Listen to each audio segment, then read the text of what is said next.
everyone, and welcome back to Tifosi Nation TV. Today, right now, we are doing a driver ratings video. So we're going to be going through the standings of the Bahrain Grand Prix and basically rank the drivers, grade them A to F. And yeah, looking forward to getting into this one, mate. So by the way, guys, if you can hit the like button, hit the subscribe button, that'd be much appreciated. And also check out our Bahrain race reaction that has just gone out on the channel as well, and drop a comment on that one and this one, letting us know who you support and who you think is going to win the next race. So, Oscar, let's start right at the bottom, mate. Bang last, and it is Logan Sargent, P20. Talk to me, mate. What are you thinking for this one, and what are you going to rank them?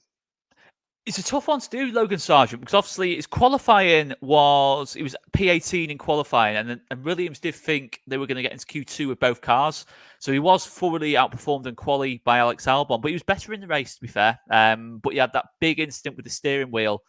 Oh, I don't know. I'm going to go D because I think his race was better, but I can't ignore the quali performance and the gap to Albon, so I'm going to go D with Logan Sargent.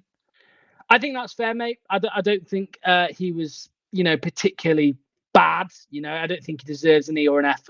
And I think it would be a bit over the top if I was to give him a C or a B. So I think D is fair there, mate. I'm happy with that. Next one, mate, is Valtteri Bottas. We have just ranked him the worst driver from the Bahrain Grand Prix. Might have been, some people deem it a little bit harsh. Obviously, he had that really, really poor pit stop, which didn't help things at all. And I suppose after that, it's a bit tough to get your mind back into the race, I suppose. But P19, personally for me, I'm going to give him an E. I think, the saving grace is the excuse basically of the pit stop. Otherwise, I probably would have given him an F. But I think I'm going to give him an E, mate. What about you?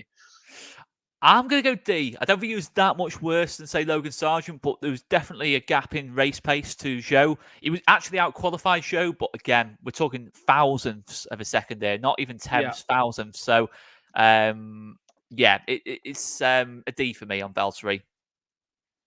Okay, mate. Next up is P18, Pierre Gasly. You were debating whether to give him worst driver of the day. You went for Bottas instead. So what rating are you giving Gasly? It's very difficult to do because we don't know how bad the Alpine is, but we've got to imagine Alpine is probably the worst car on the grid, so we can't be too harsh. I think because of what I'm going to give his teammate, I'm going to give Pierre a D. D. Yeah, I think he's probably about the same as Logan and Valtteri. Not drastically bad. I can't think of anything he did in the race that was too bad. And the qualifying, his lap seems smooth enough in terms of, but he's slowest on the grid in terms of quality. But he is in the slowest car, certainly to start the season with, by the looks of things. So a D for me. Yeah, I think that's fair, mate. I'm also going to go with a D. So there's another one we agree on: P20 to P18. Nothing spectacular, but he didn't finish bottom, so that's the main thing. So yeah, D's fair. And his teammate Ocon, interestingly, after qualifying, Ocon was very humble on the radio, saying, I believe in the team to turn this around. He finished P17. I'm going to give him a C, I think, mate. You could go with a D, I suppose, but I think his C is pretty fair. Yeah, I'm totally the same. I think it wasn't that big a gap as what C to D would suggest between him and Gasly, but I think he probably was just slightly stronger over the weekend, certainly in quali. Because I think Gasly did have one extra pit stop as well, so we would have to look a little bit more into it, but it seemed that Ocon was the better of the two. So Ocon a C. But any Gasly stands in this chat, we are very much blaming the car, not Pierre Gasly. He has got a very loyal fan base, so I am worried about that in the comments that we're going to get cooked there. But we'll see. I think we're going to get cooked by any fan base on this. Absolutely. Channel. Yeah, I mean, guys, there's going to be ones that people who are watching disagree on. So put in the comments. Let us know who you think deserves to be A, B, C, D, E, and F. Let us know who you disagree with and who you agree with. Next up, mate, is Hulk. The Hulk. Obviously, qualified P10, was obviously by far the slowest car in Q3. Didn't really have much chance there on finishing above 10th, but he finished 16th in the race. So I think it was an okay race, to be honest with you, mate. Obviously, he had a problem, didn't he, at the start? That didn't help him whatsoever. But I'm going to give Hulk a. Oh, I'll tell you what. I'll let you take this one first, mate, because I'm not sure.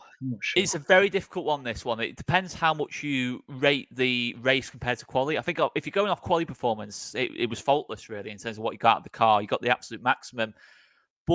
And I think his race pace was decent, to be honest. It was just that mistake. But again, was it a mistake or was it just an incident? You know, you can kind of look at it both ways. It's just one of those things that can happen on lap one. I mean, if you're being ultra critical, you say, yeah, it's down to the Hulkenberg that he finished as low as he did. But I'm going to go B overall. I think he was better than everyone we've mentioned so far over the weekend. So there's no real question about that.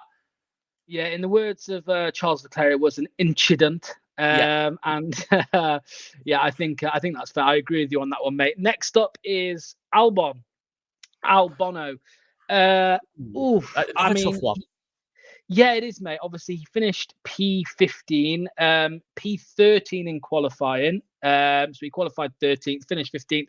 I'm going to give Albon a. I don't know, mate. It might be a little bit harsh. I'm going to go for a D, I think. Oh, wow. Okay. Alex. Yeah. What about you? I've gone higher. I've gone more C bracket. I think he did have, because we gave Logan a D overall. I think he did have quite a few temps on Logan in quali. That's fair. That's fair. I think it was just a very non-eventful race for Alex. In that kind of sense, I don't think he so much underperformed in the car. I think it was just I think we've been so used to the standards he set last season that it was just we haven't seen many races like that from Alex for a while. So I'd go with C. I don't think it was too bad. I think it was just kind of an average-ish one. Yep, fair enough, mate. Yuki, I mean, if we're going off, if we're just, if we're on about just in the race, I'd probably give Yuki give him a C, mate. I think it was an average race. Obviously, if you take into account the cool down lap, I'd probably lower him down to an F for the behaviour, the outburst. But I think if we're being fair, mate, just on the race alone, I think I'm going to go for a C. Yeah, quicker than Danny Rick in quali, but the fact Danny Rick caught up to him, yes, I know there was different alternate strategies, but I don't think the gap was enough to say it was anything other than a C. I mean, he just did okay on race day, and that kind of brings us into his teammate, I think. Next place. Yeah. Go on, mate. Danny Rick, what are you giving him? I'm pretty much the same. I think maybe he had a slight edge on Yuki in the race, and Yuki was definitely better in quali, so C. I don't think there was too much between them. And there wasn't too much between them. That was the problem. That was the problem, exactly. Yeah, I'll agree with you there, mate, with the C. Over to K-Mag now. Obviously, we spoke about Hulk.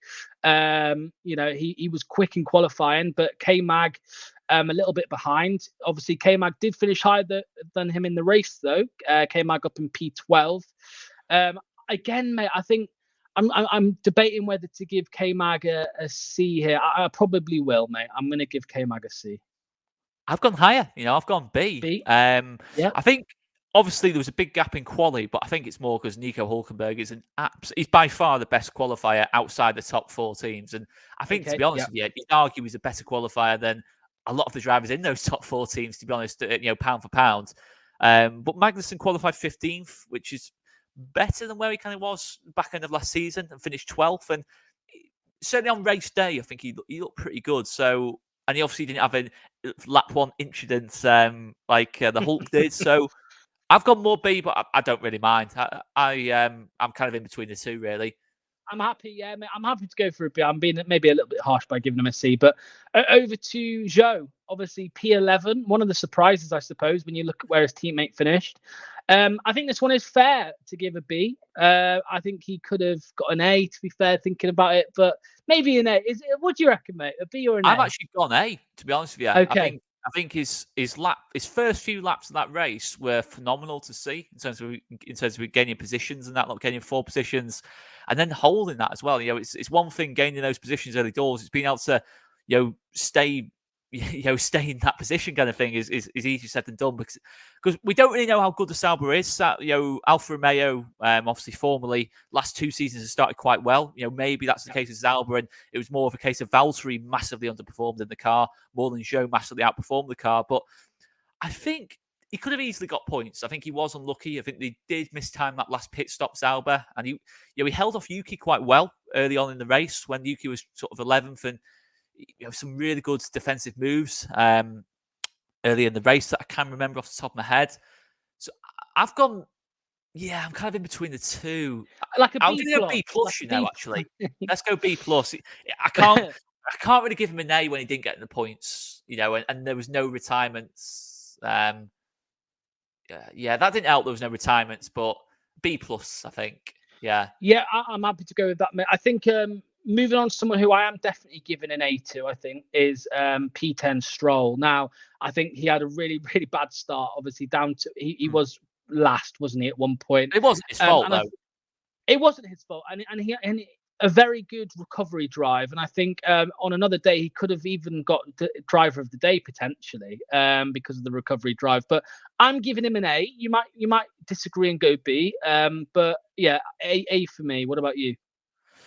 I think I can't ignore the quality difference between the two still. And obviously, we do weight this more towards the racers, no question about that. And Alonso did still finish in front. So I'm a little bit more reluctant to go A. I'm probably more B plus because I think his race pace was excellent. To be fair, he wasn't far, if not pretty close to maybe an equal to Alonso on that kind of score. So I'm going to say B plus on Lance, but I'm happy to go A. Again, B plus A, pretty much the same. But I'll go B plus. We'll go B plus. Yeah, we'll go B plus, mate. Over to his teammate then, Fernando Alonso. He finished P9. He qualified 6th. A C for me. Me for Fernando. Yeah, obviously. Look, we discussed in the last video. It's tough up there at the minute with Ferrari, with Aston, with Mercedes, with McLaren, all so close at the moment. But I think a C for me for Fernando. What are you saying? I've gone this is the first time we've gone quite different on the ratings. In that case, I've actually gone B plus, to be honest. Okay. I think his race wasn't anything outstanding, but I think the fact he split the he split the in quali. Let me just have a quick look. Yeah, he was ahead of both McLarens in quali and obviously ahead of Hamilton as well. It was a really good lap from him, and I actually remember seeing the lap as well on Q3. I think he was actually, at the time when he set the lap, I think he was like kind of second or third, and he was looking quite good for an even higher kind of position on the grid. But his race pace wasn't anything to write home about. But it's the car. I think he did get out the maximum out of the car on the day, and his qualifying was good. And I can't really give him lower than Lance when he still finished, above Lance, if you know what I mean, over the weekend. But I'd go B plus. But I can see certainly by Fernando's standards, it was a pretty average kind of standard Fernando race. Well, I've gone C. You've gone B plus. We'll call it a B, and we'll leave it there, mate. We'll agree. We'll agree. Over to Piastri, mate. You start over. You start with this one. Oscar Piastri finished P8. Obviously, a couple places behind his teammate. So what are you ranking Piastri? Yeah, it's a tough one on Piastri. I think I'm going to go B. I think it was a good race kind of thing. He never really looked like he was going to outperform Lando in quali or the race this particular weekend, and he has done that at times last season towards the end, the second bit of last season. But it was a pretty standard one. He did what he needed to do. Still, his weaknesses on race day, I do think. But it seemed better than what it has been in terms of his tyres. He seems to look after better this particular weekend. But I never really felt at any point in the weekend Oscar's going to be well up there fighting for podium. So quite a standard one for him. I'd say a B. Yeah, I'm more than happy to go through a B. I was thinking a C plus or a B. So B sounds good to me, mate. Lewis Hamilton. Tough one, this. Yeah, he qualified 9th and he finished in 7th. It is a tough one. I'm going to go for it is tough, mate. I'm going to give Lewis the context. I'm going to give Lewis a C plus. Okay. I'm going to give Lewis a C plus. He didn't have the pace of George, I don't think. George looked very quick at points. In parts of the race, I thought. But yeah, C plus. I could go with a B, mate. I really could. A B minus, maybe. I don't want to get too complicated with the rankings, but a C plus for me. I've gone B. I think listen, when we call on to Russell will be higher. I think Russell was the better over the weekend, but I think Hamilton didn't have a good qualifying. There's no question about that. Who knows how much of that was down to his setup? But either way, he made the choice on the setup, and it cost him on qualifying position. In the race, I thought it was a decent enough race. He did have his issues, obviously. I think with his battery, I think it was down to 1% for most of it. Russell had the same issues as well, of course. But I've gone B. I think it was similar to Fernando. It was just like, by his standards, you're thinking, I can see why you dropped down to C, when you judge it by his standards, but it wasn't a drastically bad race. I don't think there was much between the Mercedes and McLaren, so I'll go B on Lewis. Okay, over to George Russell. Lando Norris, mate. Sorry, in P6. So I thought Lando had a decent race. I mean, he qualified 7th, finished 6th. I've given Lando a B. I'm gone with the B on Lando, mate. What about you? Okay. I've gone for a B plus actually on Lando. Yeah. I do think. Okay. I think his qualifying wasn't anything to write home about, and maybe more was in the car in terms of qualifying. But he did hold off Hamilton pretty well, to keep his to split the Mercedes. Yes, Hamilton had his issues, etc., but he never really looked like in danger of losing that position in particular. And I think he was better than Piastri, not by much, but over the weekend. I think probably did get the most possible out of the car. I don't think there was really much more left in the car. Maybe he could have got Russell, but I think the Mercedes probably was slightly better. Certainly on Sunday when they had any. It's not on Sunday. On Saturday when they had any kind of I think when Mercedes was running okay, I think they probably did have more pace. But I can see the argument for lower, but I'd go more B plus. Yeah, I think I've been a little bit harsh on some of the drivers, but not by much. I know your boy, and you're being harsh. I know, mate. George Russell, P5. You said you were going to give him higher than Hamilton. So what are you going for? I'll just quickly say, I'm going to give George I want to say an A, mate. A B plus or an A. I'm going to say an A for Russell, mate. I was impressed. I'm very, very much in between the two. I think on quali pace and general race pace, before kind of that last stint, and obviously Charles got his brake issue a bit more under control. I thought his race pace was excellent. Some great manoeuvres, but that mistake he made that let Charles through was quite a poor one. That's kind of gone into Russell's driving a little bit more. So it's a tough one, this. I'll go B plus, I think, because in the end he did finish 7 seconds behind Charles with what was an undrivable car for much of the race. So, but obviously both had issues, so it's really hard to gauge. I can definitely see the argument for A. I'd personally go more B plus on George. Okay, and over to that man, Charles Leclerc, your golden boy, Ferrari's golden boy. Big problems with the car. I don't think I've seen somebody lock up as much in one race. It was. It got to a point where it just kind of sussed that, it's definitely an issue of the car, this, and it says the lockups and that line. Of course, he gets on the second row again, at times quicker than Verstappen in quali. Probably the only person that was ever threatening Verstappen in any sense in quali, a lot more than Checo was, in much better machinery. And in quali as well, let's just look at the gap again to Sainz, what it was. I think at times, certainly in Q2, we're talking like 3 or 4 tenths. It's a tough one on Charles, because I think that brake issue has definitely cost him a lot early on in the race. And I've seen some people argue, I'm not necessarily one of these people, but I've seen some people argue he could have been fighting Checo without that issue. Tough one, this. I don't know. He did finish 7 seconds ahead of Russell in the end. He did get it under control. A. I'm going to give him a B plus. I'll go for A, just about. Okay. But not a lot in it. No. Carlos Sainz, mate. Carlos Sainz onto the podium. Obviously, we spoke about him in our race reaction video. So, guys, if you want to check that out, that'd be much appreciated. I'm going to give Carlos an A. I think if you're giving Leclerc an A, you've got to give Carlos an definitely. A. Maybe even an A plus to Sainz at a push. But I think an A is fair.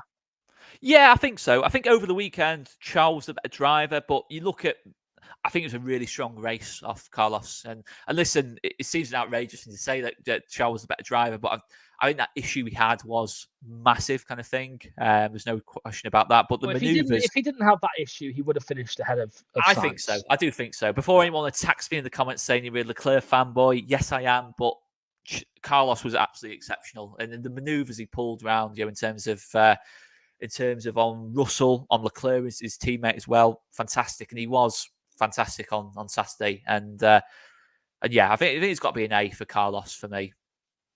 Yeah, and over to the two Red Bull boys, mate. Checo, P2. For me, I'm going to give him an A. Checo. I think it sounds a bit crazy because he did finish second in the championship last year, but I think for Checo's standards, he did quite well. I think there's times where Checo can mess up a race like that, and he didn't. Obviously, he qualified 5th. He finished second in the race. So for me, it's an A. Yeah, I think overtake of the day definitely goes to Checo on George Russell early doors. That was an absolutely... You don't see many overtakes there, just at the end of Sector 1, before you come into the twisty section of the track. The part of the track that's a nightmare to drive on F1 23. The only one... So I've got to gauge it from that and say, fair play. You can overtake I hate that, mate. I hate that. Oh, I hate that turn 10, I think it is, absolute nightmare. And that was where a lot of the lockups were happening. I think given the gap to Max was a lot in quali and in the race, kind of 22 seconds, I can't really go higher than a B, to be honest. I'm quite a bit lower. Okay. I think by Checo standards, it was his best race probably since probably in about just under a year really, since Baku, in April 23. So it's a long time since Checo's driven that well. But I think that's probably why it makes it feel better than what it actually was for me, if that makes sense. I've gone B. I think it was a good, solid race. It's what Red Bull need. If he could do that every or most weekends for Red Bull, he probably has a decent chance of keeping his seat. It's just, can he keep that consistency up? I've gone B. I think he still was quite a bit off Verstappen, certainly on Saturday, albeit on the Friday in quali, it was closer than what he normally is to Max. So B for me, but I can see the argument for higher. I'm not going to question that. Yeah, and onto that man, the main man in Formula One at the moment, P1, Max Verstappen. As he is most races, faultless, really. He pulled ahead early and he just kept going. And I think, an A+, maybe you could say. Obviously, A star, I'm thinking. Yeah, A star, mate. I think that's really the only thing you can do. And we're going to be saying this a lot this season because that's just what Max Verstappen does. But yeah, A star, mate. Are you in agreement? We'll just go with the highest ranking possible. This is a particularly big gap, in terms of he obviously wins most races by a long, long way. But this one was particularly big. And the fact that he looked so comfortable with it as well, 8 seconds ahead after 10 laps. Yeah, that's... and I think his first pit stop was like 5 or 6 laps after anyone else as well. Yeah, that's true as well. It was a weird strategy Red Bull went with yesterday. It worked for him, but it was quite an unusual one, in terms of... They did allow... I mean, we should mention as well, Checo got undercut twice on the pit stops. But obviously, they came strong in the end as the other cars' tyres were degrading. But that gap he had, and in the end, he was 2 tenths quicker than Charles in Q3. So he did put together a really good Q3 lap. And that's, it was a dominant weekend, wasn't it? There's no question about it. And he wasn't pushed in any sense, but, you have to earn the right to get into those situations. So A star. Absolutely, mate. That is the easiest A star I think we'll have all season, to be honest. I hope so, anyway. I hope he's not that clear every weekend, but yeah. Unless we get a Logan Sargent win, maybe. Yeah. It's amazing stuff. Well, we'll be back again after the next race weekend with another drivers ranking video. And yeah, a load of content coming up on the channel. So keep posted, hit subscribe, and hit the bell button as well to be notified if you can. But yeah, cheers, Oscar, mate. Thanks for joining us. Absolute pleasure, mate. That was fun. Yeah, absolutely, mate. Absolutely. Hopefully, we can get a couple A stars this season for Lando and Charles and Carlos and Oscar. Maybe we'll see. We'll see what happens. But yeah, thanks everyone for watching. Hit the like button, hit subscribe, and we'll see you soon. Cheers.